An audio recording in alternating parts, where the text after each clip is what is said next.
నీ పోరాటాల్లో, నీ ఇరుకులో, నీ యొక్క ఉపద్రవాల్లో, నీ జీవితంలో దేవుడు ఉన్నాడు అనే సంగతి మర్చిపోతాం మనం.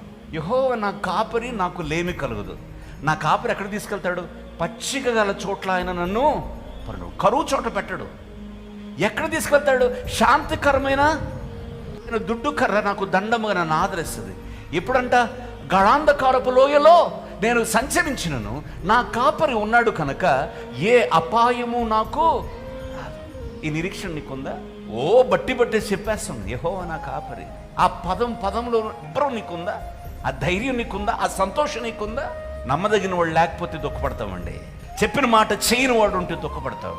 మాట ఇచ్చిన వాడు, నమ్మదగిన వాడు, చెప్పిన మాట చేసేవాడు, నీ తల్లి గర్భంలో ఉన్నప్పుడే నిన్ను ఎరిగిన వాడు, నీకు సమస్తము చేయగలిగిన సమర్థుడైన దేవుడిని కలిగి ఉండి కూడా ఈరోజు నువ్వు బాధపడుతూ ఉన్నావంటే, ఈరోజు నువ్వు ఇంకా దుఃఖపడుతూ ఉన్నావంటే నీ హృదయంలో ఒక తప్పుడు సిద్ధాంతాన్నో లేకపోతే ఒక ఆలోచనను కలిగి ఉన్నావు.